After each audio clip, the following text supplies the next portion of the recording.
2022년 5월 23일 오후 6시 57분 FC 안양 4회차 지금 시작합니다. 안녕하세요. 이우찬입니다. 안녕하세요. 유성관입니다. 안녕하세요. 송수현입니다. 이제 저희 네 번째 방송이죠. 네. 네 번째 방송은 좀 특별한 장소에서 이제 진행을 하게 됐어요. 저희 학교에서 항상 녹음을 하던 홈즈라는 공간에서 저는 항상 자리가 비어있을 거라고 생각을 했는데 제가 까먹고 오늘 막상 예약을 하려고 보니까 자리가 다 찼더라고요. 저희가 1화 때 제가 얘기하지 않았습니까? 이게 혹시나 모르면 자리가 차서 우리가 녹음을 할 수 없게 되면은 그때는 이제 스튜디오를 빌리던가 어디 가서 다른 데서 녹음을 할 예정이라고 얘기를 드렸는데 오늘 그날이 됐습니다. 저는 지금 홍대 멀리 왔습니다. 학교에서부터 멀리 와가지고 그렇죠. 왕십리에서 홍대까지 와서 녹음을 하고 있고요. 오늘은 저희 3명이서 진행을 합니다. 은혁이 형이 개인 건강상 이슈 발목을 다치셨다고 해가지고 저희끼리 3명이서 녹음을 할 것 같아요. 지난주에 이제 3화도 나왔고 지난주 근황을 일단 여쭤볼게요. 성관이는 지난주 어떻게 보냈나요? 저는 지난주 금요일 날 갑자기 친구들이 야, 너 금요일 날 뭐 하냐? 해가지고 뭐 금요일 온라인 수업밖에 없다. 그거 하나만 들으면 된다. 이러니까 야, 잘 됐다. 너 따라와. 해가지고 갑자기 강릉을 가게 됐어가지고 강릉을 가서 정동진에 도착해서 정동진에서 이렇게 올라가서 강릉역까지 이렇게 올라가는 동선을 탔는데 확실히 일단 정동진 내리면은 바로 앞에가 바다거든요. 역 내리자마자 바로 앞에 바다가 있어가지고 와, 이게 정동진인가? 싶을 정도로 되게 좋은 정동진역 진짜 좋더라고요. 나중에 저는 아침 일찍 가서 그냥 내렸을 때 해 뜨는 거? 해 뜨기 말고 한 9시쯤 도착을 했는데 기차 안에서 자다가 딱 일어나자마자 정동진역에 도착해가지고 그래서 내렸는데 갑자기 딱 세상이 하얀 거예요. 원래 자고 있으면 자다가 그냥 일반 불빛으로 나와도 살짝 하얀데 바다에서 태양빛 다 반사되고 그러니까 순간 한 3분 동안 앞이 안 보여가지고 그냥 보이는 척하고 걸어다녔는데 석양 질 때 그때 가면은 완전 멋있을 것 같아요. 강릉? 전 강릉 한 번도 안 가봤던 것 같아요. 저는 이번 여름에 갈 예정이라서 여름에 갈 거면 어디 갈지 한번 추천해줘야죠. 이제 강릉이 옛날에 이제 저희 어렸을 때 포켓몬고 유행할 때 이제 강릉에서 뭐 전설의 포켓몬이 나온다 했나? 강릉이랑 속초. 속초가 제일 유명했죠. 그랬구나. 여튼 그래서 좀 핫했던 걸로 기억을 하는데 승현이는 지난주에 뭐 특별한 일이 있었거나 뭐 재밌었던 일 있었나요? 저는 주말에 그 대학생 아마추어 대상으로 하는 포커 대회에 참가하고 왔습니다. 타짜고만 꾼인 것 같은데 이러면. 그러니까 이제 포커 대회가 포커라는 걸 치는 사람은 많지만 뭐 대회까지 참여할 정도로 의지 있는 사람들이 많이 없지 않을까요? 근데 이제 성현이는 대회까지 참가하고 거기서 성과는 좀 어땠나요? 성과는 일단 거기가 기본적으로 6만 칩으로 시작하는 거였는데 저희가 최종 결과 때 8만 3천 칩으로 끝나서 2만 칩 정도를 버는 거네요. 네, 그래서 중간보다는 훨씬 잘했다. 그럼 이제 수익률이 한 30% 정도 되는 건데. 그렇죠. 근데 일단 수익을 냈다는 것 자체가 그게 일단 먼저 대단한 거고. 그렇죠. 저희 같은 평범한 사람이 하면은 그냥 다 30분에 다 잃고, 그렇죠. 다 잃고 쫓겨나죠 그냥. 그렇죠.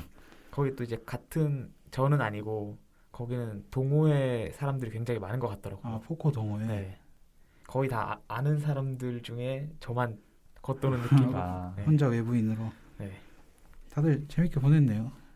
저는 굉장히 평범하게 보냈습니다. 직관도 가고 싶었는데 알바랑 시간이 겹쳐서 직관도 못 갔고 제가 직관을 안 가니까 2연패를 박았어요. 2연패를. 서울이 갑자기 안 좋아졌어요. 지고 있어요. 그래서 진짜 제가 갈 때만 해도 계속 3연승이었는데 3연승까지는 홈 3연승이었는데 딱 제가 안 가기 시작한 이후부터 2연패. 이따가 뭐 시간이 된다면은 서울 코너도 잠깐 있으니까 지난주에 못했던 코너 시간이 네. 된다면은 진행을 해볼 건데 할 말 많습니다. 지금 벼르고 있어요. 지난주에 준비했을 때는 분위기가 좋았어요. 좋아서 긍정적인 코너였다면 지금은 최근에 나빠진 분위기를 어떻게 타파해야 되는지 원래 이런 거 분위기 나쁠 때가 더 재밌고 텐션 있게 잘 나와가지고 할 얘기도 많고. 좀 네. 팬의 울분을 네. 뭐 쏟아낼 예정입니다. 그러면 이제 첫 번째 코너 들어가도록 하겠습니다. 첫 번째 코너 지난주 해축 이슈입니다. 아주 따끈따끈한 소식들이 많죠. 지금 월요일 날 녹음을 하고 있지만 우리 시간으로는 월요일 오전 12시 프리미어리그 38라운드가 끝났죠. 우승팀도 가려지고 챔스 경쟁팀도 가려지고 강등팀도 다 가려졌는데 일단 먼저 우승 얘기해 보겠습니다. 맨시티가 우승을 했어요. 리버풀 팬은 맨시티 우승 어떻게 생각하세요? 뭐 맨시티가 우승하는 걸 예상 못한 건 아니지만 그 경기 결과상 아스톤 빌라가 이기다가 마지막에 맨시티에게 내줬기 때문에 그래서 상당히 빡쳐서 제가 2시에 원래 바로 자려야 했는데 잠이 바로 안 오더라고요. 그럼 맨시티의 시상식도 챙겨보셨나요? 시상식은 안 봤습니다. 그래서 그 경기 종료 휘슬 보자마자 딱 껐습니다. 이제 제라드 감독 입장에서 난 최선을 다했어 네. 라고 할 수는 있을 정도의 경기였던 것 같아요. 그렇죠. 아스톤 빌라 아무래도 맨시티에 비해 훨씬 스쿼드가 열세인 게 사실이지만 그래도 뭐 2골 먼저 넣었고 제라드는 할 만큼 했다. 인정합니다. 이제 3대2로 맨시티가 극적으로 이기게 됐는데 먼저 37분에 캐시랑 69분에 쿠티뉴도 넣었어요. 쿠티뉴도 이제 리버풀한테 또 하나의 보답을 할 뻔했는데 그렇죠. 결국에는 이제 로드리 균도한 2골 해가지고 역전을 당했습니다. 균도안도 교체해서 들어간 거잖아요. 네. 진짜 패비 우승과 연이 진짜 있긴 한 것 같아요. 리그 우승은 참 네, 리그 우승은 이제 6년 차인데 중간에 첼시한테 한 번 내주고 리버풀한테 한번 그리고 리버풀한테 리버풀한테는 한 번 내주고 이거 말고는 다 우승한 거 보면 진짜 펩이 미넨에서 못한 걸 여기서 다 하고 가는 게 아닌가. 미네에서도 리그 우승을 했습니다. 리그 우승은 했죠. 미넨에서 근데 그때는 못하면 안 되는 그런 상황이었죠. 트래블 스쿼드를 물려받았으니까. 그때 또 얘기할 거면 할 말 많은데 그것도 나중에 코너로 준비해서 펩의 어. 미는 어, 얼마나 별로였는가. 아니면 감독 특집별로. 그렇죠. 감독별로 하는 그래도 것도 되고 한번 준비해 보도록 할게요. 2위 리버풀은 이제 울버햄튼과 경기를 했습니다. 3대1로 이겼고 리버풀도 먼저 실점을 했어요. 네. 깜짝 놀랐습니다. 그것도 엄청 경기 이른 시작하자마자 네투한테 골을 먹었는데 이날 또 네투가 일찍 빠져가지고 황희찬 선수가 일찍 투입이 돼서 황희찬 선수가 이제 또 리버풀의 골문을 노릴 만한 찬스도 몇 번 있었고 살라 선수를 좀 더 1대1 데인마크에서 수비를 좀 더 열심히 했다면 손흥민의 단독 득점왕이 나오지 않았을까 뭐 이런 상상도 해봤는데 결국 역시 리버풀도 강팀인 게 결국은 이겼어요. 네. 마네선 살라 로버트슨에서 이겼는데 아쉽게도 맨시티도 이겨버려서 승점 1점 차. 그쪽 우승이 날아갔죠. 이때 약간 들었던 게 원래 전반 끝나고 리버풀은 비기고 있었고 맨시티는 맞습니다. 지고 있었잖아요. 네. 그리고 살라가 들어갈 때까지만 해도 쿠티뉴가 골을 넣은 상태여가지고 골만 넣으면 된다 리버풀. 골만 이제 우리만 이기면 된다 그런 생각이었는데 살라가 딱 골을 넣고 나서 야 우리 우승하는 거 아니냐 했는데 거기서 팬이 이러더라고. 손 하나로 3을 가리키고 하나는 2를 가리켜가지고 야 맨시티 3대2야 이렇게 알려줘가지고 살라가 우승한 줄 알았는데 바로 좌절하는 그런 사진이 좀 돌아다니더라고요. 그리고 저는 리버풀 경기를 봤는데 리버풀 경기를 보신 분들은 아시겠지만 맨시티 경기를 안 보고 있어도 골 넣은 걸 알 수 있습니다. 환호성. 환호성도 그렇고 처음 아스톤 빌라가 캐시가 골 넣었을 때 그 중계 카메라가 다 흔들렸습니다. 소리 질러서. 그리고 그 환호성을 한 3분 4분 내내 이어가더라고요 팬들이. 그게 굉장히 또 볼만한 장면이 아니었나. 그리고 쿠티뉴 골 넣었을 때도. 네. 쿠티뉴 진짜 잘 났어요. 네, 진짜 잘 찬 슈팅이어서. 리버풀 팬들은 진짜 아쉬울 것 같아요. 정말로. 그러니까 별 기대를 안 했더라도 네. 중간에 진짜 절호의 기회가 있어가지고 뭐 리버풀 입장에서는 어떻게 할 방법은 없었지만 그래도 아쉬운 건 당연한 거니까요. 그렇게 해서 이제 리버풀은 2등을 했고 뭐 챔스 우승을 노려봐야죠. 이번 주 주말에 있는. 그렇죠. 이번 시즌 마지막 경기. 그렇게 해서 리버풀은 2위, 승점 92점으로 2위를 차지했고요. 이제 3위를 보겠습니다. 3위는 첼시입니다. 첼시는 뭐 3위가 예견되어 있었죠. 중간에 뭐 휘청거린 적도 있지만 네. 그래서 상대적으로 와포드와의 경기는 뭐 상대적으로 주목이 굉장히 덜 갔던 경기였던 것 같아요. 첼시와 와포드 두 팀 다 순위가 결정 나 있었기 때문에 네. 와포드도 강등이 이제 이미 확정된 확정이, 팀이었고 네. 해서 그렇게 막 관심이 없었는데 뭐 크리스텐센 그리고 리디거 고별전 뭐 이런 느낌이었던 것 같아요. 2대1로 와포드를 이겼고 둘 다 이제 바르셀로나와 레알로 가는 이제 엘 클라시코에서 만나는 그렇죠. 그렇게 그렇죠. 두 수비수가 나가게 되었고 하베르츠 선수 골 넣고 바클리 선수도 골 넣었습니다. 와포드에서는 고슬링 선수가 넣었고요. 승점은 74점으로 첼시가 3위로 마무리했습니다. 그리고 이제 챔피언스리그 막차의 주인공은 토트넘이었습니다. 토트넘이 이제 저랑 성관이가 이제 토트넘이 예상했었지. 그렇죠. 네. 승현이랑 은혁이 형은 이제 아스날을 아스날이 예상했어요. 그래도 올라갈 거다. 그렇죠. 이게 좀 아스날이 당연히 토트넘이었는데 당연히 토트넘인데 아스날이 그렇게 미끄러질 줄은 몰랐다. 예. 그게 좀 아쉽네요. 몰랐다는 게. 이거 몰랐다는 게 사실 능력이 안 돼서 모르는 거기 때문에 그렇죠. 여기 홈 직관 승률 100%님이 그 100% 어떻게 유지를 하시는데 그러니까 분석을 해서 딱 이길 경기만. 그렇죠. 그렇죠. 그런 식으로 진행이 됐는데 어떻게 아스날을 고를 수가 있어요. 이건 제가 반성하도록 하겠습니다. 이제 토트넘은 상대적으로 너무 쉽게 이겼어요. 그렇죠. 진짜 일찍 쿨루세스키 선수가 골을 터져가지고 토트넘 팬들은 이제 이기는 건 좋고 챔스도 당연히 가는 것도 좋은데 손흥민 제발 득점왕 한 골만 해서 케인 선수도 중간에 한 골 넣고 쿨루세스키가 또 왼발 엄청난 골 그거 진짜 넣어서 왼발 약간 손흥민이 예전에 자주 보여주던 그런 약간 가마차기. 멕시코전 네, 멕시코전. 그렇죠. 네. 그런 느낌이었는데 기쁘지가 않았어요. 저는 보면서. 저는 하필 그 골 나온 게 손흥민한테 찬스를 이제 떠먹여 줄 수 있었는데 그 빈골대에서 거기서 스텝이 꼬여가지고 그렇죠.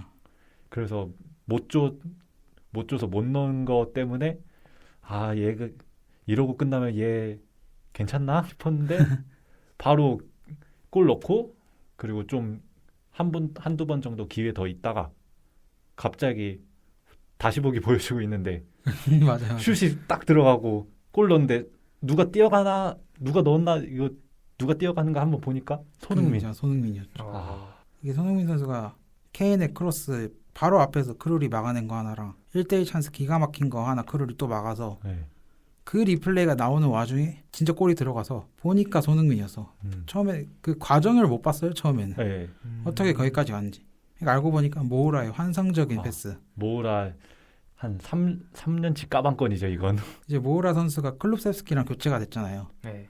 그래서 저는 보면서 우스갯소리로 클룹세스키가 헤트트릭 욕심낼까봐 콘테가 바꿔준 거 아니냐 뭐 이런 생각도 잠깐 해봤는데 모우라 선수도 어쨌든 볼을 오래 갖고 있는 스타일이잖아요. 패스를. 네, 그렇죠. 저희한테 이미지상 패스를 막 엄청 잘하고 빨리 주는 스타일은 아니라서 걱정을 했는데 패스가 아주 절묘하게 들어가서 아무래도 쿨루세프스키랑 모우라 차이점이 쿨루세프스키는 패스도 잘 주긴 한데 혼자서 해결할 수도 있는 능력이 있어서 쿨루세프스키를 빼고 모우라를 넣은 것은 아마 콘테 감독이 이제 너 골 안 넣어도 되니까 손흥민 보좌에 하나만 넣자 해가지고 모우라 딱 넣어서 딱 신들린 패스 그거 한 방으로 진짜 완전 까방권 다 얻었죠. 또 이제 올해 같이 뛰었지 않겠습니까? 네. 모우라랑 손흥민. 그렇죠. 근데 여기서 공동 득점왕이라도 만족을 하고 있던 팬들에게 또 하나의 엄청난 골이 나왔어요. 이것도 그렇죠. 진짜 엄청난 골이었어요. 이거 흥민존에서 때린 골인데 그래서 단독 득점왕이 올라갔다고 저희는 다 생각을 했을 거예요. 사람들이 다.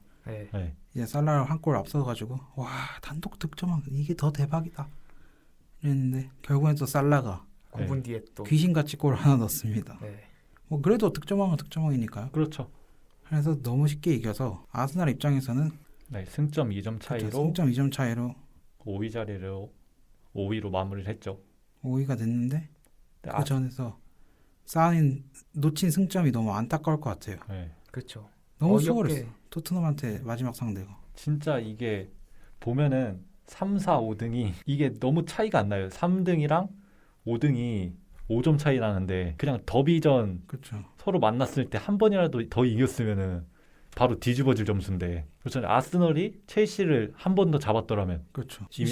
한 번 잡았긴 했는데 더블을 했더라면 그러면 첼시가 71점, 아스날이 72점, 토트넘이 71점. 그러면은 아마 토트넘이 못 갔겠죠. 득실 차에 아무래도 토트넘이 엄청 좋은 편이 아니었어가지고. 첼시가 득실차가 43이고 좋아요. 네. 네. 토트넘이 29라서 토트넘이 떨어졌을 텐데 2위랑 3위랑은 승점차가 18점이거든요. 네. 3위랑 5위는 이제 고작 5점 차밖에 안 되니까 네.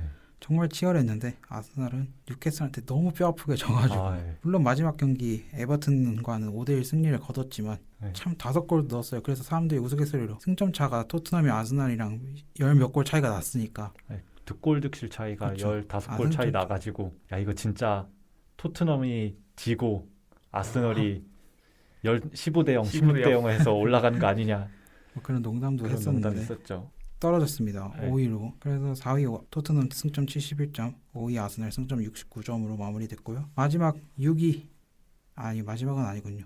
일단 유로파 리그 마지막 순위죠. 네. 네. 맨유는 마지막 경기도 졌습니다. 자하. 저한테 이제 한 골 먹히면서 졌는데 이제 마지막까지 분위기가 너무 안 좋아요. 맨유는. 네. 그렇죠. 맨유. 사실 이게 맨유 입장에서도 웨스트햄이 졌기 때문에 6등인 건데 그렇죠. 웨스트햄이 이겼다면 유로파도 못 나갈 수 있었던. 그리고 웨스트햄이 중간에 선제골을 넣었어요. 네, 먼저 네. 선제골을 맨유가 넣어서. 실점하고 나서. 네. 그래서 호날두를 컨퍼런스에서 보는 거 아니냐. 뭐 이런 말도 있었지만 결국에는 다시 이따 웨스트햄이 이제 브라이튼에게 1대3으로 지면서 맨유가 승점 58점으로 6위가 됐습니다.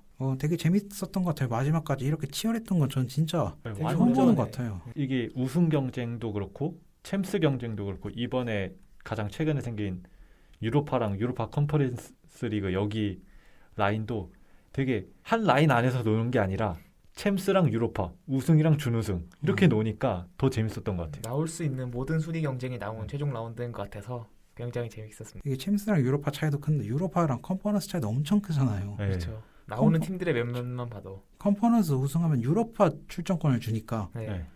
유로파 컨퍼런스를 노리는 팀한테는 그러니까 유로파를 노린 팀이나 챔스를 노리는 팀한테는 컨퍼런스가 너무 아쉽죠. 그렇죠. 쭉 한 단계만 높이면은 유로파 챔스를 직행할 수 있는데 컨퍼런스에서 열심히 주중 경기 해가면서 싸워도 얻는 게 유로파 출전권이니까 그렇게 차이가 큰데 다행히 맨유는 유로파에 가게 되었고요. 오랜만에 빅식스가 다시 모였죠. 그러게요. 그리고 이때 더욱 재밌었던 이유가 후반전에 골이 너무 많이 터졌어요. 인정. 맞습니다. 후반 60분부터 90분 사이에 그때 골이 하도 많이 터지니까 저는 그때 프리미어리그 공식 홈페이지 들어가서 핸드폰으로 그걸 보면서 태블릿으로는 축구를 보고 손흥민 경기를 보고 볼 때마다 자꾸 옆에서 자동으로 새로 치면 되는데 자꾸 누가 넣었다. 쿠티뉴가 넣었다. 2대 0이다. 와 이거 리버풀 우승하냐?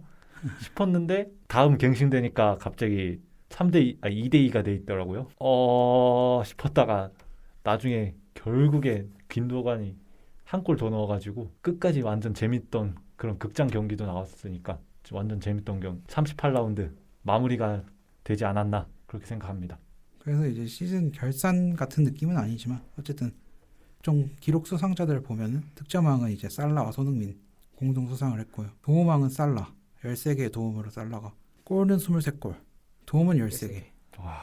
정말 공격 포인트가 한 라운드당 하나씩 있다는 거예요. 거의.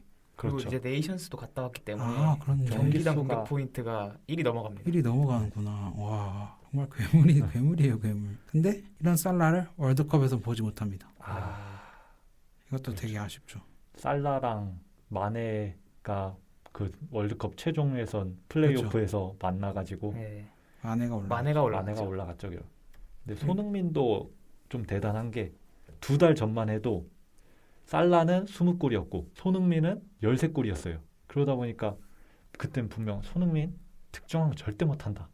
근데 2달 만에 10골을 퍼붓고 그리고 살라가 또 부진해서 살라가 마지막에. 그 사이에 몇 골 못 넣은 것도 있긴 하지만 손흥민이 2달 동안 10골을 넣었으니까 리그에서만 아무래도 이것도 더 손흥민의 가치를 높여주는 게 아닌가. 그 당시엔 또 이랬죠. 절대 못한다 뭐 이런 게 아니라 언급 자체가 안 됐어요. 그렇죠. 손흥민. 그런 생각 자체를 못했기 때문에 그렇죠. 그렇게 해서 아주 대단한 기록을 세웠고요. 골든글러브도 이제 결정이 됐죠. 알리송, 에데르송이 각각 클린시트 20번씩 하면서 공동 수상을 하게 됐어요. 두 선수 다 20개로 20개로 네. 동일했는데 마지막 38라운드에 다 실점을 하면서 동시에 받게 됐습니다. 그렇게 해서 EPL은 여기까지 정리해보면 될 것 같은데 정말 재밌었던 시즌입니다. 예. 저희가 이 팟캐스트를 시즌 막바지에 시작을 하긴 했지만 그래도 막바지에 너무 이야기거리가 많아가지고 되게 재밌게 저희끼리도 얘기를 했던 것 같고 다음 시즌 개막하면 또 더 재밌는 이야기들이 많이 나올 것 같아서 네. 기대를 한번 해보고요. 그러면은 뭐 22 시즌 EPL 이야기는 여기서 마무리하고 첫 번째 코너도 마무리하도록 하겠습니다.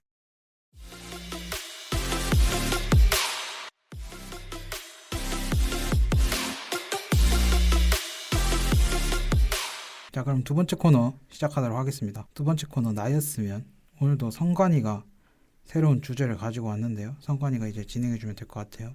네, 나였으면은 내가 구단주였으면 아니면 감독이었으면이라는 가정하에 어떤 감독이나 선수를 영입할 건지 토론해보는 시간입니다. 이번 주 나였으면 주제는 내가 1819 챔피언스 리그 결승전 라인업을 선택할 수 있었던 토트넘의 감독이었다면 공격진에 이제 막 부상에서 복귀한 해리 케인이냐 아니면 챔피언스 리그 4강 2차전에서 하드캐리랑 모우라를 세울 것이냐 이게 오늘 주제입니다. 두 주 연속으로 토트넘의 입장을 한번 생각을 해보는 건데 포체티노가 돼보는 거죠. 저희가 이제는 그렇죠. 영입으로 챔피언스 리그 결승까지 올라간 다른 팀들은 엄청 챔피언스 리그 우승을 하려고 엄청나게 영입을 해댔었지만 결국 챔피언스 리그 결승에 올라간 건 토트넘과 리버풀이었죠. 그래서 이런 얘기가 있었어요. 선발 명단 결승전 선발 명단을 짤 때 결승전 전에도 이제 말이 많았죠.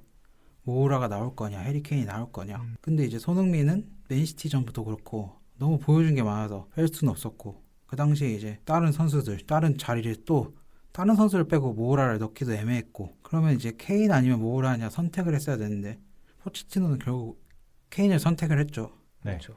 그리고 이제 0대2로 패배를 했는데 좀 무기력했죠. 그때 아무래도 토트넘에 있어서 케인은 완전 토트넘의 상징과도 같은 게다가 자국의 현재 진행형 레전드 스트라이커였기 때문에 아무래도 케인이 부상을 이제 막 복귀했다 해도 포체티노 입장에서는 아 이거 케인을 무시할 수도 없고 그런 고민에 많이 빠졌을 것 같고 근데 하필 모우라가 4강 2차전에서 기적적으로 암스테르담의 기적으로 3골을 넣고 좋은 폼을 보여주면서 올라왔었기 때문에 아마도 이때 포체티노 감독도 되게 고민이 많았을 것 같아요. 하지만 아까 얘기했다시피 케인이 선발 출전하게 되었고 결국에는 토트넘은 승리를 따내지 못하고 준우승에 머물고 말았습니다. 그렇다면 만약에 내가 그 당시에 포체티노였다면 공격진에 케인을 선발 명단에 올릴 것이냐 아니면 모우라를 선발 명단에 올릴 것이냐 이거에 대해서 어떻게 생각하십니까? 이우찬 씨. 저는 그래도 케인을 쓰는 게 맞다고 생각을 해요. 저라면 케인을 썼을 것이다. 이유는 어떻게 되시죠? 일단 모우라의 그 엄청난 활약과 그 결승까지 올린 기여는 인정하지만 주전 공격수가 복귀를 했으면 주전 공격수를 쓰는 게 맞죠. 그게 축구를 맨날 하는 경기도 아니고 축구가 농구처럼 슈팅 감이 유지되면서 훨씬 좋은 경기라고 펼치는 것도 아니고 4강과 결승과 사이에는 분명한 기간도 있고 그 사이에 팀의 에이스, 팀의 상징이 복귀를 했으니까 당연히 케인을 선발로 썼을 것 같아요. 저는 우찬이 형과 생각이 반대인 게 저는 모우라를 선발 명단에 올렸을 것 같거든요. 왜냐하면 이때 케인은 부상 때문에 리그도 뛰지 못하고 그리고 챔피언스 리그 딱 결승전 하기 전에 챔피언스 리그 결승전에서 복귀할 수 있다. 그렇죠. 이런 얘기가 돌았는데 전 솔직히 아까 우찬이 형이 말한 축구가 일주일에 많이 하는 경기도 아니다. 그래서 딱히 중요하지 않다 이러는데 전 이 의견에 좀 반대하거든요. 축구도 분위기가 있고 기세란 게 있어가지고 한번 잘 풀리면은 그 분위기가 계속 이어질 수가 있어요. 그 라커룸에서 분위기로 바뀌고 그 경기 승패에 따라서 라커룸의 분위기가 결정되고 그것 때문에 선수들이 좀 더 동기부여를 받으면서 더 잘할 수 있게 되는 좀 더 위닝 멘탈리티가 생기는 그런 게 있는 것 같아서 아무래도 케인보다는 모우라가 선발 명단에 올라서 그다음에 아주 미친 드리블 하나 보여주면서 반다이크를 제껴버리고 그리고 골을 하나 넣어줬지 않았을까 이렇게 생각했어요. 저는 여기서 반대로 또 케인을 썼을 거라고 생각하는데요. 그렇죠. 이게 말이 통하는 사람이 또 있네. 일단 그렇게 생각하는 케인을 썼어야 한다는 이유. 토트넘이 챔피언스리그 결승을 간 게 처음이었습니다. 그렇죠. 그리고 또 챔피언스리그 항상 많이 우승하는 클럽이 어딥니까? 레알 마드리드. 레알 마드리드 아니겠습니까? 그렇죠. 챔스는 짬이 중요하다. 아, 그렇기 때문에 토트넘 당시 선수단에서 이렇게 챔피언스도 그렇고 큰 경기에서 뛰어본 선수가 많이 없습니다. 그렇죠. 그렇죠. 여기서 그나마 큰 경기 뛰어본 선수가 뭐 월드컵 결승 위너인 요리스, 아, 그나마 그 다음으로 큰 경기 뛰어본 게 이제 케인이기 때문에 4강을 월드컵 갔었죠. 4강도 갔었고, 하지만 모우라는 그런 이렇게 토너먼트에서 높은 자리에 올라가 봐서 뛰어본 경험이 없습니다. 그래서 더 퀄리티 있는 한 방을 만들어낼 수 있는 케인을 썼을 것이다. 저였다면 그렇게 생각합니다. 또 저는 케인을 썼다는 이유 중에 한 가지가 케인이 쓰일 수 있는 전술적 활용이 더 다양하다고 생각해요. 모우라보다는. 모우라의 아까 말씀드렸듯이 모우라의 기여는 확실히 인정을 하지만 결승전 리버풀 상대로 모우라를 쓰기에는 너무 리스크가 커요. 어쨌든 예전에 이제 레알 마드리드 대 AT 마드리드 결승전 때도 시메오네 감독이 그 당시 몸 상태가 완전치 않은 디에고 코스타를 선발로 썼던 걸 기억하는데, 그 당시에는 이제 디에고 코스타가 중간에 부상이 있어서 그러니까 완치가 되지 않은 상태로 뛰다가 다시 부상으로 교체가 됐는데, 그것도 충분히 리스크 있는 선택이지만 시메오네가 그런 선택을 했다는 게 이거랑 일맥상통하지 않을까. 결국에는 팀의 에이스 디에고 코스타, 팀의 에이스 케인을 써야지만 뭐 이 선수가 경기력이 완전히 회복됐든 안 했든 해왔던 게 있고, 그리고 이 선수가 어쨌든 내가 믿을 사람이니까 결국은 이 선수를 투입해야지 내가 원하는 그림을 조금 더 쉽게 그릴 수 있지 않을까라는 감독들의 판단이 전 되게 중요할 것 같아서 아무래도 모우라보단 케인이 훨씬 괜찮았을 것 같아요. 물론 결과는 졌지만, 케인이 나와서 결과는 지긴 했지만 저라면은 케인을 썼을 것 같습니다. 네, 일단 상대적으로 열세인 모우라를 지지하는 입장에서 반박을 하자면, 일단 제가 기억하기로 이때 케인은 아직 당연히 그때도 활용도는 되게 높았어요. 뭐 키도 돼서 제공권도 잘 따주고, 그리고 등지는 것도 버텨주는 것도 되고, 그리고 슛도 되게 일품이었고 이때. 근데 이때 케인은 아직 패스를 완벽하게 장착하기 이전이라, 딱 이 시즌 끝나고 다음 시즌부터 좀 다음 시즌에 조금씩 패스하기 시작하고, 바로 다음 시즌 2021 때부터 패스를 완벽하게 잘 하기 시작하면서, 그때부터 이제 케인이 완전체가 됐다 이렇게 생각을 하는데, 그러면 이때 18-19 때는 챔피언스리그 결승전에서 케인은 득점력만 있었던 상황이에요. 그렇죠. 근데 케인보다 모우라를 써야 된다고 생각한 가장 중요한 이유가 18-19 하면은 반다이크가 아주 미쳐 날뛰던 시절이죠. 이 반다이크를 당시에 케인은 뚫기 힘들었던 것 같아요. 아무래도 케인이 슈팅이랑 그리고 피지컬이 장점이었는데, 반다이크도 피지컬은 절대 밀리지 않았고, 그리고 슈팅 같은 거 차단도 이때 당시 리버풀 수비 조직력이 되게 좋았어가지고 슈팅 각도 잘 안 줬기 때문에 이 케인의 장점들이 딱 바로 다 먹힐 그런 타이밍이었던 것 같아서, 아무래도 토트넘 입장에서는 그런 공격을 시도하기보다는 선수비하고 후역습으로 진행을 했어야 되는데, 이때 케인이 패스가 없다 보니까 모우라랑 손흥민 둘이 이렇게 돼서 손흥민은 뛰어가고 모우라는 드리블하고, 이런 식으로 공격을 전개했어야 토트넘이 한 골은 더 넣지 않았을까, 못해도 한 골은 넣지 않았을까. 그리고 뭐 시작부터 공격진과는 상관없게 수비진 쪽에서 좀 안 좋은 일이 일어났지만, 그래도 모우라랑 손흥민이 있었다면 왼쪽에 손흥민이 뛰어가고 오른쪽에 모우라가 뛰어가고, 그리고 모우라는 4강 2차전에서 하드 캐리를 하다 보니까 여기에 대한 견제도 어느 정도 있을 수밖에 없어가지고, 아마 모우라가 있었다면 손흥민이 한 골은 넣지 않았을까 이렇게 결승전에서. 네, 결승전에서. 아까 성관이 형이 이때 케인이 패스를 장착하기 전이라고 했는데, 뭐 어느 정도 그건 인정합니다. 근데 케인은 확실한 무기가 있었죠. 이 당시에 최고의 골 결정력이었습니다. 그렇죠.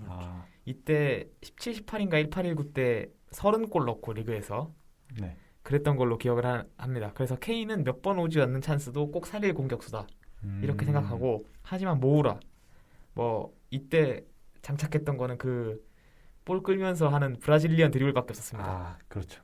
과연 그 브라질리언 드리블이 리버풀을 수비를 상대로 통했을 것인가? 아, 하지만 케인에게 슈팅 기회는 뭐 수비 각을 잘 좁히더라도 경기 내내 그래도 유효 슈팅이 몇 개는 나왔거든요.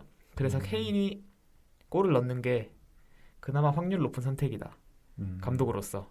물론 모우라가 되는 날이면 진짜 터질 수 있었겠지만 네. 그 기적적인 확률을 노리기보다는 슈팅이 보증된 케인을 쓰는 게 맞지 않았나 이렇게 생각합니다.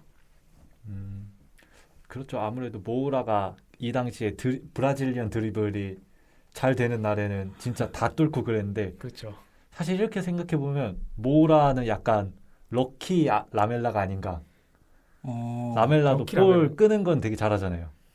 근데 드리블을 못 하잖아요. 이렇게. 아, 드리블 종이접기 드리블. 약간 모우라랑 라멜라 둘 다 드리블 하면서 볼 끄는 건 되는데 그 다음이 안 되니까 라멜라는 이제 라보나킥이 됩니다. 라벨라키 그 딱 한 방 자기 네. 평생 술안주죠. 그거를 딱 남겼고 모우라는 이때 헤드트릭. 해트트릭 하고 이때 아무래도 모우라가 지금보다 완전 드리블에서 좀 더 날아다니는 경향이 있었어가지고 지금보다는 훨씬 잘했던 것 같긴 지금보단 하네요. 잘했죠. 지금은 아예 이제 후보 선수로 밀렸었는데 네. 그때 이제 해리 케인도 부상이 길었고 손흥민 선수랑 같이 해서 준주전급 활약을 했었죠. 18-19 시즌은. 저희가 이제 2대1이라서 수적 우위가 있어서 제가 또 자료 조사를 좀 해봤습니다. 성관이의 좀 도움이 될 만한 자료가 또 있어가지고 얘기는 해보겠습니다. 동의하진 않는데 여튼 얘기는 해보면 챔피언스리그 결승전 당시 스카이 스포츠에서 매긴 평점이 팀 내 최저 평점이 4점이었습니다. 그리고 이제 여러 비난이 있었는데 그중에 저명 인사들이 좀 비난한 게 있어요.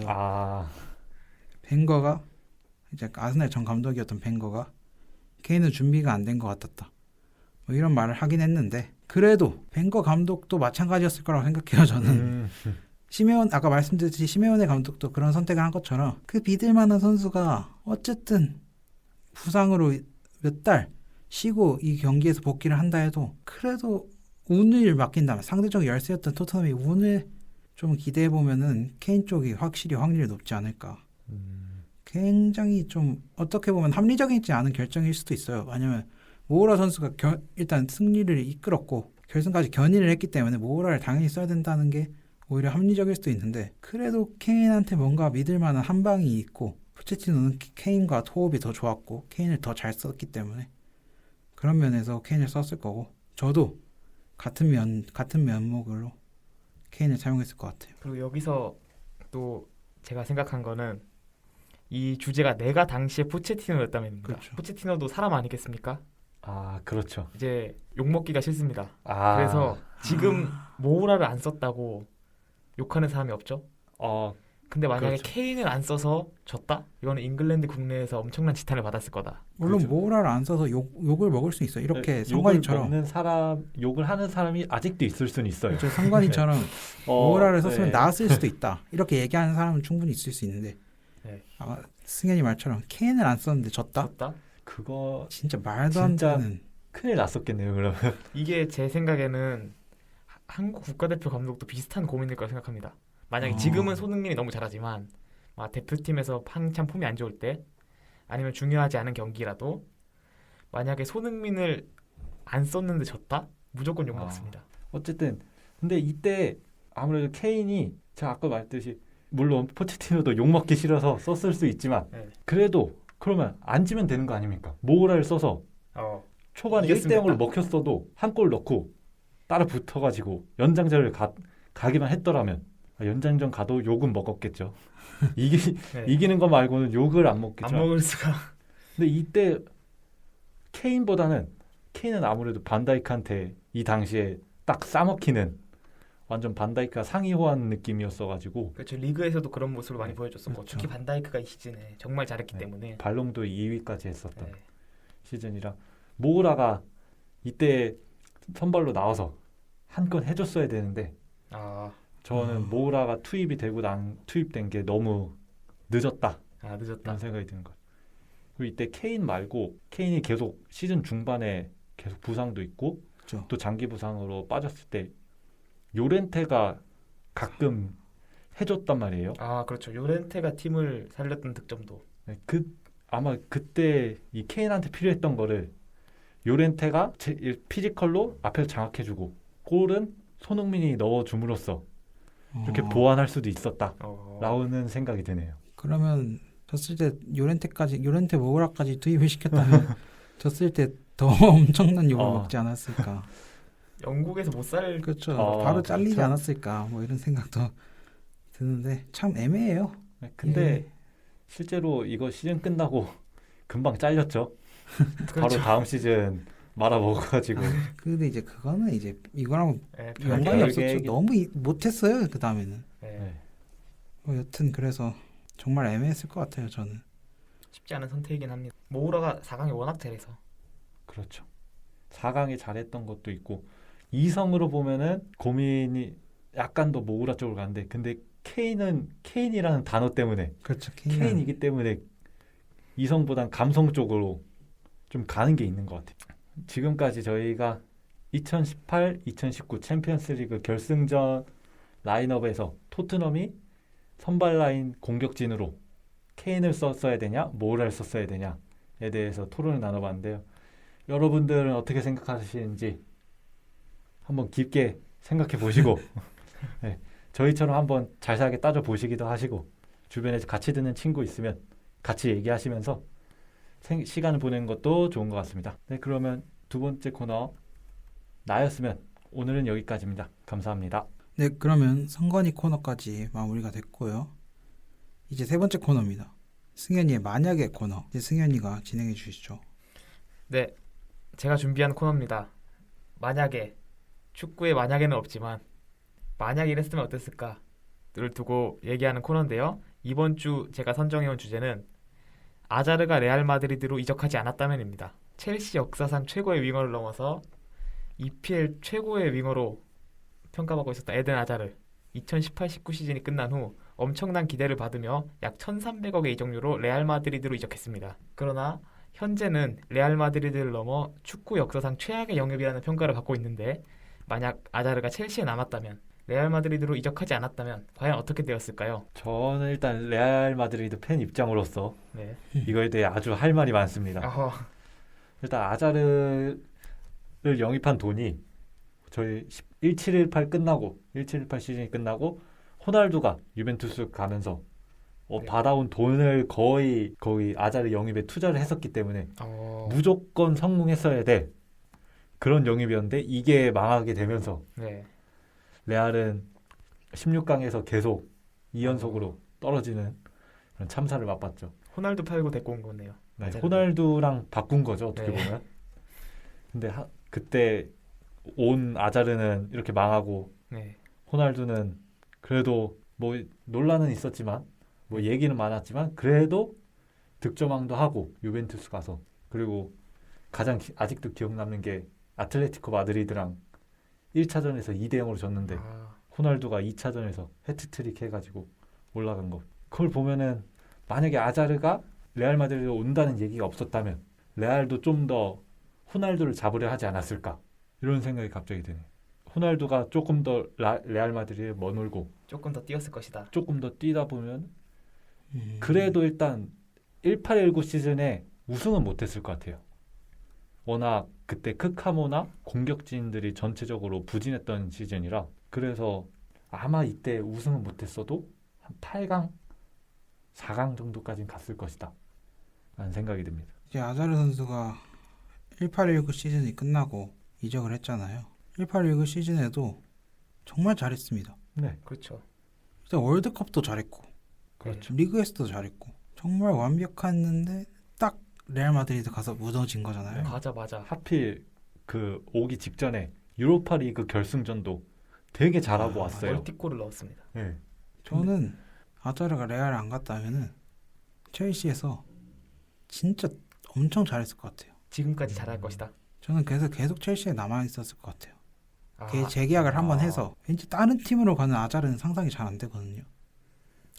그 첼시와 레알이 아닌. 그렇죠. 하긴 첼시에 아무래도 아자르가 첼시에 대한 애정 같은 게 좀 네. 충만하잖아요. 레알에서 자기는 레알 소속인데 첼시가 그렇죠. 레알을 이겼다고 좋아하기도 하고 그런 거 보면은 아마 이적을 했어도 레알 스페인 이쪽으로 안 가면 PL 내에서는 적어도 이적하지 않았을 것이다. 이런 생각이 들어요. 아, 그거는 그럴 것 같아. 워낙 아자르가 첼시에 대한 애정이 있어서 네. EPL 다른 팀으로 이적하지는 절대 않았을 것 같고. 네, 뭐 라리가나 세리에, 분데스리가 이런 쪽으로 아니면 이때 파리가 노렸을 수도 있지 않을까요? 파리 아, 생제르맹. 파리도 괜찮죠. 파리가 한창 돈 많이 쓸 때니까. 네. 아니면 유벤투스 아, 전- 호날두 영입할 돈으로 그런 거죠. 레알은 호날두를 안 사고. 호날두를 안 파니까 네. 유벤투스가 아자르를 사오고. 근데 아자르가 레알 가서 진짜 갑자기 확 망해서 그렇죠. 네. 상상도 못했던 일인데 그냥 1819 스탯 보면 리그 16골 15도움입니다. 와, 아, 진짜 말도 안 그리고 돼. 이 시즌 잘했죠. 프리미어리그 도움왕, 2018 월드컵 도움왕, 음. 그리고 2018, 2019 월드베스트 두 번 다. 정말 거의 세계 정상급 네. 선수였기 때문에 이때는 근데 레알 오고 나서 처음에는 엄청 잘한 건 아니었지만 그래도 잘했던 경기가 연속으로 몇 개 있었던 것 같아요. 기억에. 이게 아자르지 한 두세 경기. 하는 경기가 몇 경기 있었어요. 아, 맞아요. 근데 갑자기 매니아한테 같은 국대 동료인 매니아한테 개테크를 쳐맞고 나서 네. 부상을 당했는데 그 부상 이후에 제가 아자르 다리에 여기 발목 쪽에 철심 같은 걸 철심인지 철판인지 뭔가를 박았다고 들었거든요. 근데 그걸 박은 뒤로 부상이 되게 많아졌어요. 그렇죠. 이거- 아자르가 레알 와서 부상이. 발에 이런 거 철심이나 철판 같은 걸 넣다 보니까 네. 전체적으로 축구는 뛰어야 되는 스포츠잖아요. 네. 그렇죠. 근데 뛰려면 발이 제일 중요한데 네. 발에 이런 철판을 넣다 보니까 뛰는 거에 있어서 밸런스가 무너지고 그리고 이때 스페인 가서 영국의 음식만 먹다가 아, 스페인 그렇죠. 음식에 눈 뜨면서 살이 쪄버리니까 체중 관리를 갑자기 못해서. 이때 이 체중 관리 못한 거랑 그 발 부상으로 철판 넣은 거 그게 합쳐져서 이렇게 아자르가 갑자기 망하게 되지 않았나. 또 중간에 코로나도 걸리고 그랬어요. 네, 코로나가 갑자기 또 퍼졌죠. 그래서 아자르가 계속 잔부상에 시달리기 시작하면서 경기 감각도 없어지고 떨어지고 그래서 점차 이렇게 망해간 게 아닌가 싶은데 요즘은 제가 듣기로는 이번 시즌 시작하기 전에 레알 마드리드에 옛날에 핀투스라고 3연패 시절에 체력 코치가 돌아왔거든요. 근데 그 코치가 완전 세계 최강, 세계 최고의 체력 코치라는 얘기가 있어요. 레알 마드리드 그 당시에 강철 체력, 후반기에 항상 강했는데 그렇죠. 초반기에 항상 못하고 후반기에 엄청 파죽지세로 연승을 하는 그런 분위기였는데 그때 그 체력을 핀투스 코치가 거의 다 만든 거다라는 얘기가 있었는데 확실히 이번 시즌에 오고 나서 핀투스 코치가 오자마자 바로 레알이 초반부터 달리기 시작하더니 중반에 후반까지. 약간 떨어지는 듯 했으나 옛날에 안첼로티 시즌에 그 악몽이 떠오르려 했으나 이 핀투스 코치의 기적적인 훈련 세션 덕분에 후반기에 다시 재궤도를 찾으면서 리그 우승을 빨리 찾게 되었고 그리고 아자르도 지금 다리에 있는 철판을 제거하고 이제 리그 최종전에서 네. 교체해서 네. 들어왔었는데 최종 리그 라리가 37라운드부터 네. 교체해서 들어오기 시작했는데 이때 아자르가 꽤 괜찮다는 얘기를 많이 들었어요. 네. 옛날에 내가 알던 그 아자르가 나왔다. 오. 까지는 아니어도 네, 그 그 정도는 정도면은- 아니지만 아자르 진짜 마지막으로 한번 믿어봐? 이럴 정도로 좀 괜찮은 모습을 보여줬어가지고 저는 라이브는 못 봤지만 최대한 다시 보기로 어느 정도 봤더니 확실히 몸이 가벼워진 것 같아요. 아자르가 이건 만약은 아니지만 네. 앞으로의 얘기지만 아자르가 과연 다음 시즌에 레알에서 우측 윙으로 왼쪽은 이미 비니시우스가 아무리 아자르가 살아난다 해도 자리를 딱 지키고 있을 테니까 오른쪽 윙으로 좀 지금까지 한 시즌에 리그에서 공격 포인트를 5개 이상 올린 적이 없는데 다음 시즌에 한 살아나서 공격 포인트 10개 정도 10개면 아자르 치고 열- 너무 너무 적은 거 못한 아니에요? 건데요? 적긴 한데 아무래도 지금 나이도 있다 보니까 아, 아자르가 한 5골 아니 6골 내도 어, 정도 구체적이네요. 해주면은 좀 아자르 그래도 좀 돈 아깝긴 하지만 그래도 그동안 그 발의 철판 때문에 너가 못했던 것 같다. 이거는 너 잘못이 아니라 이 치료를 잘못한 레알 마드리드 의료진 문제다. 의사가 문제다. 아무래도 이때 레알의 의료진 문제가 좀 있긴 했어요. 이번 시즌 시작하기 전에도 저번 시즌에 레알 마드리드가 가장 전 유럽에서 통틀어서 부상이 제일 많은 구단이었어요. 리버풀과 똑같이. 네, 저도 그 봤습니다. 네, 그때 리버풀이랑 챔스 8강전에서 만났잖아요. 네. 그때 둘 다 부상이 너무 많았고 그때 부상 베스트 11도 나오고. 네. 그나마 그때는 다행히 레알이 부상자가 조금 더 적어서 네. 레알이 그리고 갑작스러운 비니시우스의 각성으로 인해 그렇죠. 레알이 올라갔었지만 그때 둘이 완전 안 좋았던 시즌이에요. 그래서 이때부터 완전 의료진 얘기가 많이 돌기 시작했고 실제로 이번에 앞으로 잘한다면 철판을 빼고 나서 잘한다면 이거는 아자르를 망친 거는 레알의 의료진이 아닌가 이런 생각이 드네요. 원래 아자르가 그 시즌 중반에는 다른 팀을 갈 것이다 라는 기사도 좀 있었는데 네. 안첼로티의 인터뷰도 그렇고 뭐 다음 시즌에는 남아 있을 것 같더라고요. 그렇죠. 저도 그렇죠. 남아 있을 것 네, 같아요. 그래서 앞으로의 커리어는 레알 마드리드에서 지켜봐야 될 것 같습니다. 주급이 약하지가 않은 그런 선수인데 그리고 어떤 매체에 따르면 그 이적료가 1,300억이 다가 아니다. 그렇죠. 옵션 이런 게 많다. 옵션이 엄청 많다라는 기사도 있던데. 제가 듣기로는 한 옵션 옵션 계약금 이런 거 따지면은 2천억 정도가 된다 와. 얘기가 있고 그리고 하필 조항 중에 챔피언스리그 우승 시 첼시에게 돈을 지급하는 조항이 있어요. 그렇습니까? 얼마인지는 정확하게 기억이 안 나는데 한 3,400억 정도로 기억하거든요.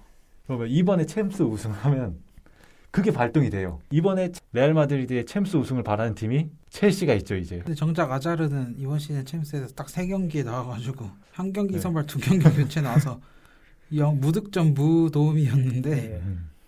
팀이 잘해서 우승을 하니까 레알 마드리드는 또 큰 지출이 발생을 하게 될 것 같네요. 그런 계약 사항이 좀 있더라고요. 이번에 리버풀이 리그 우승했으면 울버햄튼한테 413억.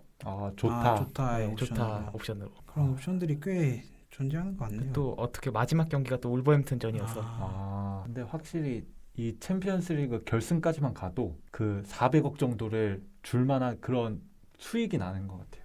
받는 돈이 중계권이 어마어마하다고 하더라고요. 정확한 액수는 몰라서. 상금도 상금인데 중계권이 진짜 네. 엄청나더라고요. 그럼 이번 주 만약에 여기까지였습니다. 다음 주에도 더 재밌는 주제로 준비해서 찾아오겠습니다. 감사합니다. 네, 그럼 승현이의 코너 만약에 마치고 네 번째 코너 이적설 이야기 들어가 보도록 하겠습니다. 네 번째 코너 이적설입니다. 오피셜만 오늘은 얘기를 드릴게요. 일단 시즌이 막바지에서 시즌이 이제 끝난 지도 얼마 안 됐고 이제 이적 시장이 열렸다고 봐도 무방한데 네. 앞으로 계속 뉴스가 나오고 계속 링크가 되고 할 테니까 오늘은 오피셜로 발표된 거 하나 얘기하겠습니다. 바로 음바페. 진짜 완전 음바페는 레알 갈 것이다. 거의 많은 사람들이 90% 이상 확신했을 것 같아요. 그렇죠. 근데 결국에는 2025년까지 PSG와 재계약을 발표했습니다. 재계약을 발표하고 나서 계약금 뭐 이런 기사들을 보니까 계약금만 1,500억, 와. 주급은 15억 가까이, 하루에 2억 넘게 받는 거죠. 그렇죠. 와. 그다음에 초상권에 대한 수익 100%를 가진다. 이런 말도 안 되는 금액에 계약을 하게 됐는데 우리 아까 말씀드렸다시피 저희 팟캐스트 멤버들도 다 레알 갈 거라고 생각을 했어요. 네. 네. 일단 레알 팬, 놓친 레알 팬 입장 한번 들어볼게요. 저는 음바페가 안 온 건 아쉽지만 근데 음바페 계약하면서 지금 PSG가 잡으면서 계약금을 1,500억 이상을 그렇죠, 썼다. 그렇죠. 네. 이런 얘기도 있고 주급도 엄청 세게 줬잖아요. 근데 이 돈이 이제 남게 되는 거잖아요. 레알 입장에서는. 그렇죠. 아, 딴 데 쓸 수 있는 네, 돈. 이제 이 돈을 원래는 이적 시장에서 레알 마드리드 얘기가 많이 없었던 게 음바페 딜에 집중하느라 그렇죠, 그렇죠. 홀란드도 없었는데, 오히려 네, 홀란드도 그래서 먼저 약간 포기했고. 포기한 그런 면이 있죠. 그래서 맨시티가 좀 손쉽게 데려간 경향이 있는데 근데 이제 이 돈을 레알은 화가 나니까 약간 계속 음바페는 아무것도 안 했지만 기자들이 언플을 하면서 좀 완전 이건 안 오면 안 된다 이런 분위기였는데 진짜 안 오게 됐으니까 레알은 이제 분노의 선수 사재기를 하지 않을까. 그 돈으로 원래 항상 핫했던 공격수인 다윈 누네즈 한테도 지금 레알이 관심을 두고 있다. 갑자기 이제 관심을 두고 있다는 얘기도 있고 그리고 앞으로 어떤 선수들한테 관심을 둘진 모르겠지만 레알이 이번 이적 시장에서 돈을 얼마나 쓸지 얼마나 영입에 적극적일지 그게 아마 이번 이적 시장에 또 다른 재미가 되지 않을까. 음바페가 만들어준 아주 큰 공이죠. 생각보다 엄청 아쉬워하는 느낌이 아니에요 지금. 근데 레알 팬들 입장이 다 그거예요. 음바페? 너 오든 말든 상관없다. 우리는 레알이다. 이런 프라이드가 있는 것 같아서 너 없으면은 뭐 너 없어서 우승 한두 번 덜 할 수 있겠지. 그래도 우리는 우승 못하는 팀이 아니다. 역시 명문팀은 명문팀인데. 그렇죠. 네. 그러면 이 정도 주급, 이 정도 계약금 승현이는 어떻게 적당하다고 생각하세요? 아니면 좀 아깝다 뭐 이런 느낌인가요? 뭐 제 생각에는 파리 입장에서는 일단 그 계약금 주급은 진짜 아쉬운 게 아니다. 이 정도 15억, 물론 레알이 15억까지 안 불러도 음바페는 아마 갔을 테지만 파리는 그 잡는 수고까지 생각한다면 주급 15억은 감당할 만하다. 돈이 없는 클럽도 아니고. 그리고 또 이제 축구 최고의 스타가 음바페가 될 가능성이 높지 않습니까? 미래에는. 그렇죠. 근데 그 프랑스에서 최고의 축구 선수가 나오는데 그 선수가 파리에서 뛴다? 이것만으로 프랑스 국가 전체에도 엄청난 이익이 있을 거기 때문에 주급 15억은 아깝지 않다. 근데 여기서 저는 의외로 생각하는 게 초상권 100%. 제가 알기로는 그 초상권이 100% 이런 계약이 없었던 걸로 압니다. 보통 구단이 선수들과 그렇죠. 계약을 할 때 보통 구단이 다 가져가죠. 보통 구단이 다 하던가 아니면 진짜 스타 선수들은 50대 50을 한다고 해요. 근데 이번에 유벤투스로 호날두가 가면서 호날두가 60%를 먹는 걸로 됐다면서 기사가 엄청 나왔는데 음바페는 이제 자기가 다 가져가는 이거는 엄청난 액수일 것이다.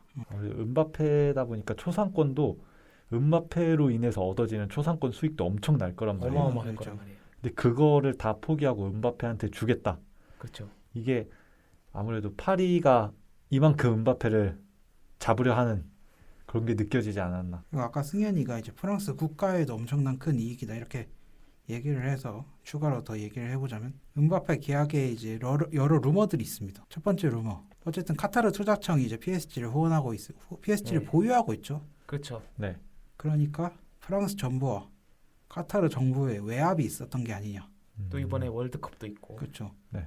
음바페가 재계약을 하도록 실제적으로 뭐 협박을 했다 뭐 이런 건 아니지만 어느 정도 압력을 넣어서 음바페가 압력에 못 이겨 재계약을 한 건 아니냐 뭐 이런 루머도 있습니다. 마크롱 대통령이 막 전화했다. 네, 뭐 그렇죠. 대통령이 전화를 했다는 얘기도 있고. 뭐 그런 루머가 있는데 현실성이 있으시다고 보신가요? 솔직히 프랑스에 대해서 좀 좋게 생각을 하진 않거든요. 원래 자꾸 뭐 프랑스에 대해서 환상이나 좀 좋은 이미지를 갖고 계신 분들도 있으시겠지만 저는 자꾸 그런 좋은 면 말고 프랑스의 좀 안 좋은 면을 너무 많이 들었어요. 뭐 대표적으로 한마디로 설명하자면 프랑스는 유럽의 중국이다. 유럽의 영국 아닐까요, 중국. 그거는? 그건 이탈리아 아닙니까? 다 다르죠? 왜 다 다르죠? 저는 프랑스가 그렇게 들어요. 네. 프랑스가 뭐 다 생각보다 유럽 나라들이 뭐 성격이 좋진 않아요. 네, 그렇긴 한데 그 중에서도 저는 프랑스가 완전 내가 짱이다. 네. 이런 프라이드가 있는 것 같아요. 네. 약간 중국의 중화사상처럼. 네. 그러다 보니까 내가 짱인데 최고의 선수가 우리나라에서 오랜만에 나왔는데 그럼 우리나라에서 뛰어야지 이런 생각을 프랑스 사람들이 갖고 있을 것 같아서 아무래도 이런 뒤에서 언플 보이지 않는 데서 정부 인사들이 언플하고 압력을 넣는 게 있지 않았을까. 저는 실제로 있었다고 생각합니다. 실제로 있었고 그게 어느 정도 효과를 봤을 것이다. 네, 이번에 이적이 불발되고 나서 음바페가 레알의 페레즈 회장한테 메시지를 보냈단 말이에요. 그것도 이제 그것도 네, 하나의 그거- 루머긴 하지. 아니 그거는 페레즈 회장한테 어떻게 보냈다 이게 나왔는데 아마 지금은 뭐 뇌피셜이지만 그게 사실은 내가 압박 이런 외압에 못 버텨서 남게 된 거다. 진짜 미안하다. 아하. 거를 좀 길게 풀어 쓴 게 아닐까. 이렇게 이제 레알 팬이 네. 별로 약간 안 아쉬워하는 것 같았는데 지금 보니까 아쉽긴 하죠. 굉장한 음모론을 징별지고 있어요 지금. 제 생각에는 뭐 프랑스 정부 외압 느낌은 아니고 저는 마크롱이 전화했을까는 모르겠어도 정부에서 전화는 했을 것이다. 저도 약간 동의한 입장이에요. 왜냐면 제가 뭐 만약에 이것도 만약인가 제가 마크롱이어도 이거는 신경 쓸 만한 사안이다. 그렇죠. 충분히 신경은 쓰일 것 같아요. 이거 스포츠라는 산업이 생각보다 되게 큰 산업인데 네, 특히 돈도. 국가 이미지에도 네. 그래서 이거는 이번에만 잡을 수 있는 기회다. 아, 프랑스에서 최고의 축구 선수 나오는 거 지단 이후로 처음입니다. 그렇죠. 그렇긴 하죠. 네, 그래서 최고의 축구 선수가 파리에 있어야 된다. 무조건 잡자.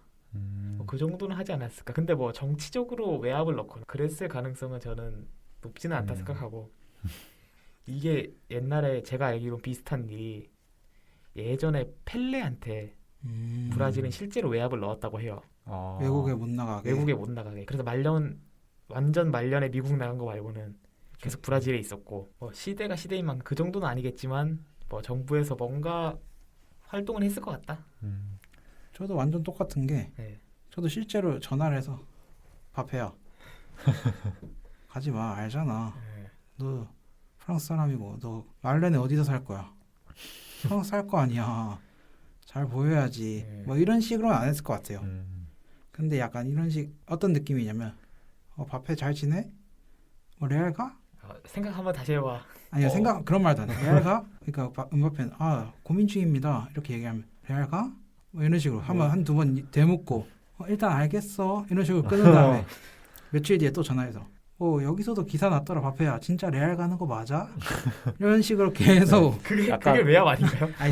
보이지 않게 직접적으로는 안 대통령이 하고 그런 식의 가벼운 이게 네. 실제로 가지마 접촉을 했을 것이다. 가면 너 후회한다 이런 느낌보다는 어떤 식으로든 그런 방법은 있었을 것 같아요 분명히. 네. 뭐 일단 뇌피셜입니다만 그래도 저희는 있었다고 생각을 해요 저는. 아니면 남아있으면 정치 입문. 그렇지. 국회의원 한 자리 준다. 뭐 그런 남아 있으면 엄청 땡길 만한 구미가 당길 만한 제안들이 이제 또 루머가 더 있죠. 그렇죠. 추가로 얘기를 해보자면 음바페에게 보드진급의 결정권을 준다. 선수 영입, 감독 선임, 단장 선임 이런 결정권을 뭐 음바페한테 준다. 이런 루머도 있어요. 네. 뭐 이게 현실적으로 가능한 건지 어쨌든 PSG가 약팀도 아니고 작은 팀도 아니고 세계적인 팀인데 한 선수한테 이거를 전권을 줄 수 있는지도 의문이긴 한데 네. 이런 루머가 있어요. 그래서 벌써 뭐 얘기가 나오죠. 네이마르를 팔고 내 친구 우스망 덴벨레를 데려온다. 뭐 이런 얘기가 좀 나오니까 메시도 이제 못하면 야 너 저기 이제 맨유 가기 싫으면은 열심히 해라. 그렇죠. 뭐 네. 포체티노도 자르고 뭐 네. 지금 단장도 자른다. 계속 이런 얘기가 나오는데 이거에 대해서는 현실성 있는 거라고 생각하시나요? 저는 아무리 너무 이게 레알 팬 입장에서 좀 편향적이게 될 수는 있는데 이것도 왠지 실제 파리가 잡기 위해서는 할 수도 있었던 것 같아요. 왜냐하면 아까 프랑스 정부에 외압이 있었냐 없었냐 이런 거에서 프랑스의 음바페가 남음으로써 생기는 그런 이득이 있잖아요. 경제적인 이득. 이게 아무리 생각해봐도 꽤 상당할 거란 말이에요. 그렇죠. 지금 축구 시장에서도 가장 상업적으로 성공했다는 PL만 해도 이미 거기에서 돌아다니는 돈이 엄청나잖아요. 그렇죠.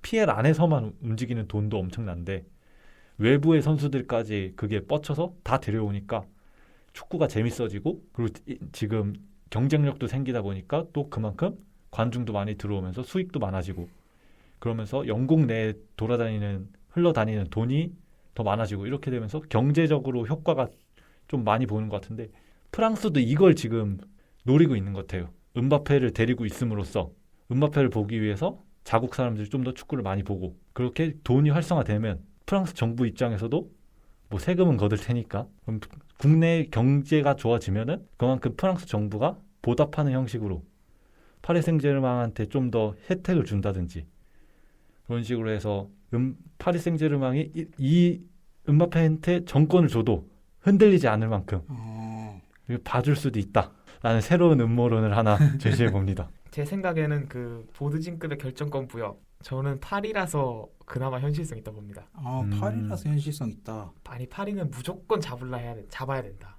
잡으려면 어떠한 잡으려면 거라도 써야 뭐라도 되는데. 진짜 최고의 카드다. 근데 저는 현실성은 있다고 생각하는데 이게 맞나?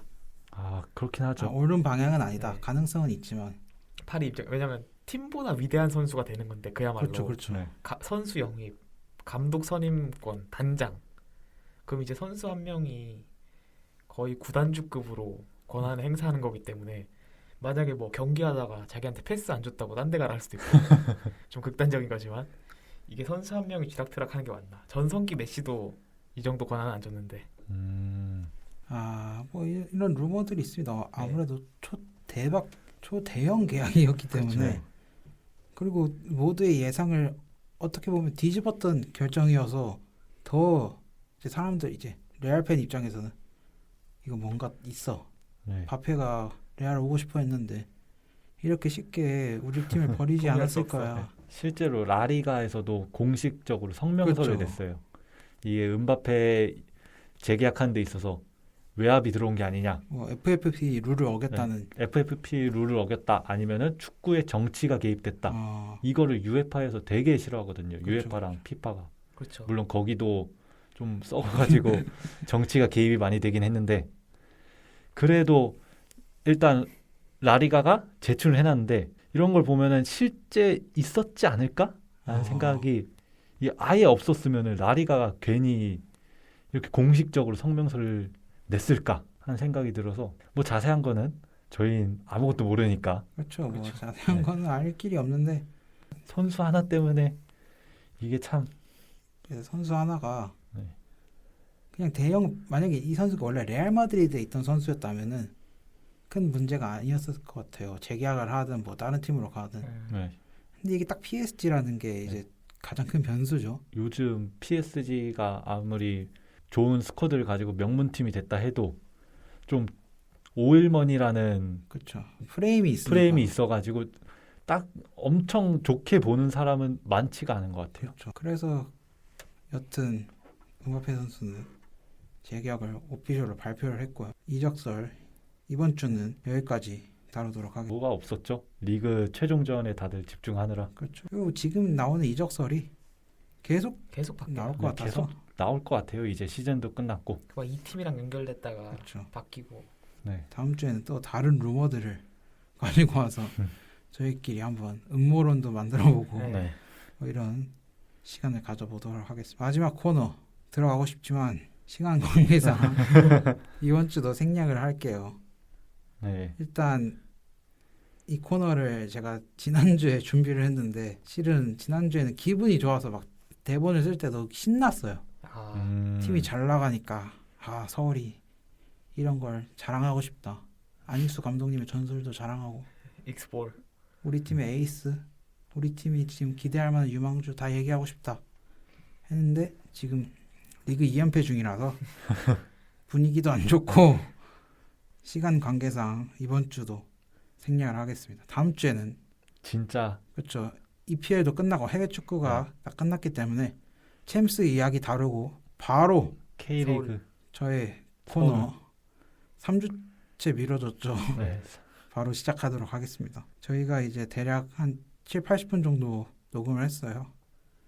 이번에 새로운 녹음 부스에서 새로운 팟캐스트 스튜디오에서 녹음을 해봤는데 다들 어떠셨나요? 저는 일단 학교에 있던 시설에서 처음으로 나와서 외부에서 스튜디오를 빌려서 한 건데 확실히 돈맛이 좋구나 하는 이런 장비가 와보니까 학교 장비도 좋은 편인데 여기 장비가 학교 장비도 월등히 좋아가지고 그렇죠. 와 이게 현대 자본주의 사회구나 이런 걸 느끼는 것 같아요. 승현이는 어떻나요? 저는 사실 원래 학교에서 할 때는 맨날 보고 자주 가던 건물이기 때문에 그냥 편하게 갔던 것 같은데 오늘은 또 학교 밖에 있고 멀리까지 와서 처음에 조금 적응하는데 살짝 어려움이 있었다. 마이크로 다르고. 그렇죠. 근데 계속 하다 보니까 이게 아무래도 돈도 냈고 마이크도 좋고 하다 보니까 오늘 방음 부스에서 재밌게 녹음하지 않았나 그렇게 생각하고 있습니다. 저도 이제 마이크가 소리를 너무 잘 잡아서 네, 중간중간에 다른 부가음이 들어가지 않았을까 계속 걱정을 하면서 녹음을 했는데 딴짓을 못해요. 그렇죠. 저도 학교에서 하던 게 어쨌든 적응을 좀 하다 보니까 새로운 데서 와서 좀 신기하고 낯설긴 했는데 그래도 보람 있는 녹음이 되었으면 해서 기분이 좋아요. 여튼 그래서 오늘은 이제 손흥민 득점왕부터 토트넘의 챔스와 강척, 우승 맨시티 확정 등 시즌이 끝난 날 녹음을 해서 이야기거리가 좀 많았습니다. 다음 주는 꼭 저의 새로운 코너 주간 FC 서울 진행할 거고요. 해외 리그가 모두 끝이 났으므로 본격적으로 K리그도 다룰 계획입니다. 그리고 다음 주에는 이제 은혁이 형까지 같이 와서 은혁이 형 코너도 준비를 해서 1인 1코너가 잘 진행되도록 할 예정입니다. 다음 주에도 재밌는 축구 이야기 많이 가지고 올 테니 다음 주 방송도 기대해 주세요. 지금까지 FC 안양 4회차였습니다. 감사합니다. 감사합니다.